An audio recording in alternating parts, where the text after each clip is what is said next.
السلام علیکم ورحمۃ اللہ وبرکاتہ۔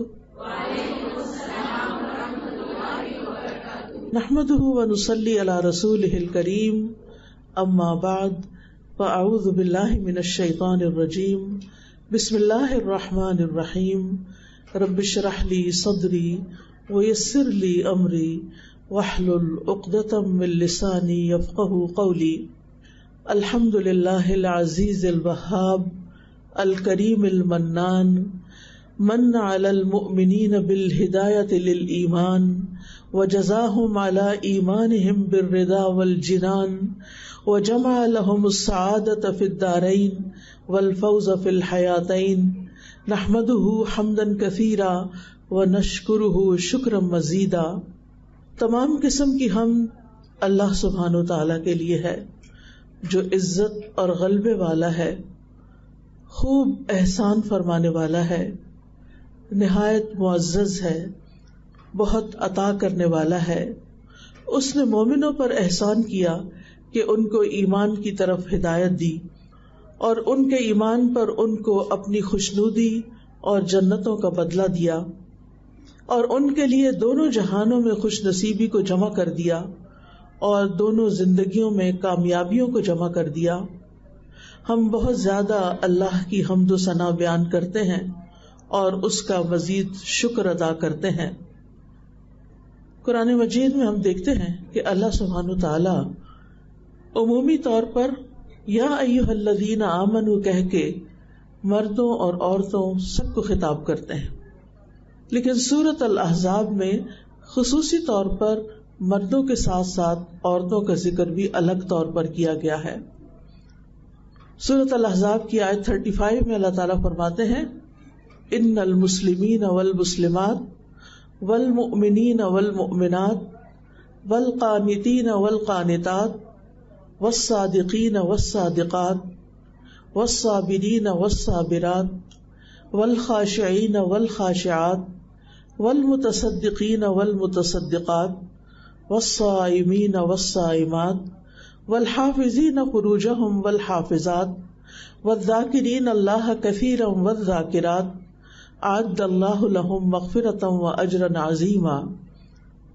یقیناً مسلمان مرد اور مسلمان عورتیں، مومن مرد اور مومن عورتیں، فرما بردار مرد اور فرما بردار عورتیں، سچ بولنے والے مرد اور سچ بولنے والی عورتیں، صبر کرنے والے مرد اور صبر کرنے والی عورتیں، خشوع کرنے والے مرد اور خشوع کرنے والی عورتیں، صدقہ دینے والے مرد اور صدقہ دینے والی عورتیں، روزہ رکھنے والے مرد اور روزہ رکھنے والی عورتیں، اپنی شرمگاہوں کی حفاظت کرنے والے مرد اور اپنی شرمگاہوں کی حفاظت کرنے والی عورتیں، اور اللہ کو کثرت سے یاد کرنے والے مرد اور کثرت سے یاد کرنے والی عورتیں، ان سب کے لیے اللہ نے بخشش اور بہت بڑا اجر تیار کر رکھا ہے۔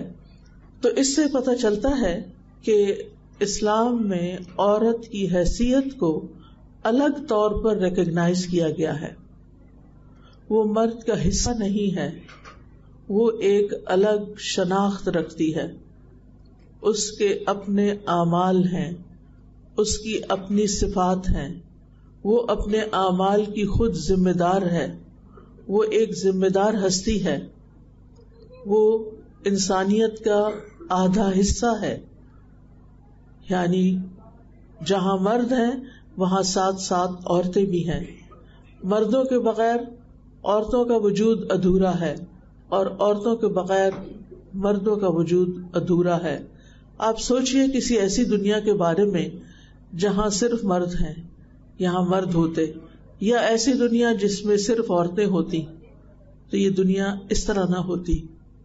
تو اللہ سبحانہ وتعالیٰ نے اپنی خاص حکمت کے تحت انسانوں کو مرد اور عورت کے جوڑے کی شکل میں پیدا کیا۔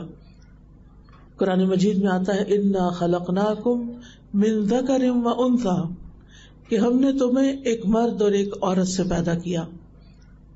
تو انسانیت کی تخلیق میں، انسانیت کی تکمیل میں ان دونوں کا کردار ہے، اور دونوں ہی اپنا اپنا رول پلے کرتے ہیں۔ اور جب سے دنیا بنی ہے آغاز سے ہی، بلکہ دنیا میں آنے سے پہلے ہی آدم علیہ السلام کے ساتھ حوا علیہ السلام کو ان کی کمپنی کے لیے پیدا کیا گیا. دنیا میں نہ صرف یہ کہ مرد اور عورت ایک جوڑے کی شکل میں ہے، بلکہ دنیا میں ہر چیز ایک جوڑے کی شکل میں ہے. صرف اللہ رب العزت کی ذات وحدہ لا شریک لہ کی ذات ہی ایک اکیلی ذات ہے. قل هو اللہ احد اللہ الصمد لم یلد ولم یولد ولم یکن لہ کفوا احد. اس کا کوئی ہمسر نہیں، اس کے کوئی برابر نہیں، اس کا کوئی ساتھ نہیں. وہ تنہا ہے، اکیلا ہے، وہ نہ ہی ہے اور نہ شی ہے، وہ اپنی ذات میں منفرد ہے. کیونکہ عام طور پر لوگ ان بحثوں میں پڑ جاتے ہیں کہ وہ مذکر ہے یا مؤنث ہے. تو اللہ سبحانہ تعالی انسانوں کی ان ساری خصوصیات سے ابو ہے. ہم دیکھتے ہیں کہ ہمارے دین میں اعمال کے اجر کے اعتبار سے عورتیں مردوں کے برابر ہیں. سورۃ آل عمران میں آتا ہے فاستجاب لهم ربهم انی لا اضیع عمل عامل منکم من ذکر او انثی بعضکم من بعض. سو ان کے پروردگار نے ان کی دعا قبول کرتے ہوئے فرمایا میں کسی عمل کرنے والے کے عمل کو خواہ مرد ہو یا عورت ہو ضائع نہیں کروں گا، کیونکہ تم دونوں ایک دوسرے کا حصہ ہو. یعنی دونوں مل کر ایک دوسرے کو کمپلیمنٹ کرتے ہو، ایک دوسرے کی تکمیل کرتے ہو. کیونکہ مرد کے بغیر عورت اور عورت کے بغیر مرد ادھورا ہے. لہذا یہ دونوں مل کر انسانیت کی تخلیق کرتے ہیں اور دنیا میں بھی بہت سارے کام کرتے ہیں. کیونکہ کوئی بھی کام عام طور پر بھی دیکھا جائے تو کوئی ایک فرد تنہا نہیں کر سکتا.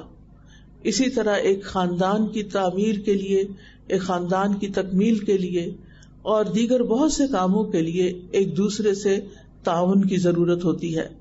قرآن مجید میں اللہ تعالیٰ فرماتے ہیں والمؤمنون والمؤمنات، مومن مرد اور مومن عورتیں بعضهم اولیاء بعض، ان میں سے بعض یعنی وہ ایک دوسرے کے اولیاء یعنی مددگار ہیں، ایک دوسرے کے ساتھی ہیں.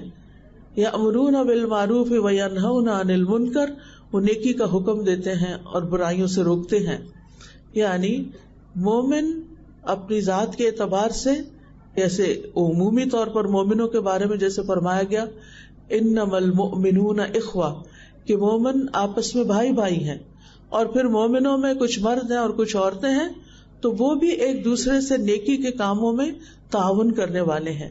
ایک دوسرے کے حریف نہیں ہیں، ایک دوسرے کے دشمن نہیں ہیں، ایک دوسرے کے مخالف نہیں ہیں، بلکہ وہ ایک دوسرے کے مددگار ہیں. تو اسلام جہاں عمومی طور پر معاشرے کے اندر ایک ہارمنی پیدا کرتا ہے، آپس میں اتفاق، اتحاد اور محبت سے رہنے کا درس دیتا ہے، وہاں اسی طرح مرد اور عورت کے بیچ میں بھی اتفاق اور اتحاد کی فضا قائم کرتا ہے، نہ کہ دشمنی کی اور ایک دوسرے کے مقابلے کی اور ایک دوسرے کو لیٹ ڈاؤن کرنے کی. اسلام سے پہلے دور جاہلیت میں عورت کے ساتھ بہت بدسلوکی کی جاتی تھی.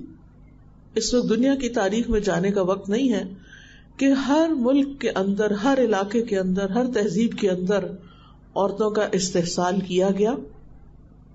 صرف اسلام سے پہلے ہی کی بات کروں گی کہ وہاں عورت کو جینے کا حق نہیں تھا. سارے قبائل تو نہیں، لیکن بعض قبائل میں اگر بیٹی پیدا ہوتی تو اس بیٹی کو وہ زندہ دفن کر دیتے تھے، اسے جینے کا حق نہیں دیتے تھے. تو اسلام نے آ کر اسے جینے کا حق دیا. پھر اسی طرح انہوں نے اپنی ایک شریعت بنائی ہوئی تھی، اپنا ایک قانون بنایا ہوا تھا، اور کھانے پینے کے معاملے میں کچھ چیزیں عورتوں پر حرام کر رکھی تھی کہ یہ ہمارے مردوں کے لیے حلال ہیں، یہ ہماری عورتیں نہیں کھا سکتی. وقالوا ما في بطون هذه الانعام خالصة لذكورنا ومحرم على ازواجنا وان يكن ميتة فهم فيه شركاء سيجزيهم وصفهم انه حكيم عليم. اور وہ کہتے ہیں کہ جو بچہ ان مویشیوں کے پیٹوں میں ہے وہ خالص ہمارے مردوں کے لیے ہے. یعنی اگر یہ مویشی، یہ گائے یا بھینس جو ہے صحیح سلامت بچہ پیدا کرے گی تو اس کے مالک، اس کے حقدار، اس کے کھانے والے بس مرد ہوں گے، عورتوں کا اس میں حصہ نہیں، اور وہ ہماری عورتوں پر حرام ہے، اور اگر وہ مردار ہو تو سب اس میں شریک ہو سکتے ہیں۔ اللہ تعالیٰ فرماتے ہیں جلد ہی وہ انہیں ان کی اس غلط بیانی کا بدلہ دے گا، یعنی اللہ تعالیٰ انہیں اس ظلم پر پوچھے گا کہ یہ ان کو کس نے اختیار دیا تھا کہ کچھ چیزیں خود سے خود عورتوں پر حرام کر دیں جن کو اللہ تعالیٰ نے ان کے لیے حرام نہیں کیا۔ لہذا آج بھی آپ دیکھیں کہ عورتیں ان تمام چیزوں کی مالک ہو سکتی ہیں، انڈیپینڈنٹلی ان چیزوں کو اون کر سکتی ہیں۔ یعنی اگر کوئی عورت ڈیری فارم کا بزنس کرنا چاہتی ہے اور وہ ایک بڑے پیمانے پر جانوروں کو خرید کر ان کی مالک بننا چاہتی ہے تو اسے کوئی اسے روک نہیں سکتا، اسلام اسے اس سے نہیں روکتا۔ اسی طرح اگر کوئی عورت گوشت کھانا چاہتی ہے ان جانوروں کا تو اسلام میں عورت کے لیے کوئی حرام نہیں ہے، لیکن دور جاہلیت میں اس طرح کی چیزیں عورتوں کے لیے ممنوع کر دی گئی تھی۔ اور جہاں تک لڑکیوں کے وجود کا تعلق ہے، جن کو وہ اپنی ذات کے لیے باعث ننگو آر سمجھتے تھے اور پیدا ہوتے ہی زمین میں گاڑ دیتے تھے، تو قرآن مجید میں اس کی بھی شدید مذمت کی گئی۔ اللہ تعالیٰ فرماتے ہیں وَإِذَا الْمَوْءُودَةُ سُئِلَتْ بِأَيِّ ذَنبٍ قُتِلَتْ، اور زندہ درگور لڑکی سے پوچھا جائے گا کہ وہ کس جرم میں ماری گئی، اسے کیوں مارا گیا۔ اسی طرح نہ صرف یہ کہ مویشی جانور بلکہ دیگر چیزوں کے بارے میں بھی زمانے جاہلیت میں عورت کو کسی چیز کا مالک بننے کا حق نہیں تھا، یعنی وہ کوئی پراپرٹی اپنے نام پر نہیں کر سکتی تھی، کوئی بزنس اپنے نام پہ نہیں کر سکتی تھی، کوئی چیز اپنے نام پہ نہیں خرید سکتی تھی، وراثت میں عورت کو حصہ نہیں ملتا تھا، صرف مرد ہی وارث بنا کرتے تھے، وراثت کا جتنا بھی مال ہوتا تھا وہ مردوں میں تقسیم ہوتا تھا، عورت کے حصے میں نہیں آتا تھا۔ تو اللہ سبحانہ وتعالیٰ نے اس ناانصافی کو ختم کیا اور عورت کو ملکیت کا پورا پورا حق دیا کہ وہ اپنے نام پر اپنی مرضی سے جو بھی وہ خریدنا چاہتی ہے یا اس کے پاس جو بھی مال ہے وہ اس سے خود تجارت کر سکتی ہے، اس کو اپنے پاس رکھ سکتی ہے، اپنی مرضی سے خرچ کر سکتی ہے۔ اور اس میں ہم دیکھتے ہیں کہ جیسے حضرت خدیجہ رضی اللہ تعالی عنہا ہیں تو دور جاہلیت میں وہ تجارت کیا کرتی تھی اور بہت بڑے بزنس کی مالک تھی، تو دور اسلام میں انہیں اس سے منع نہیں کیا گیا۔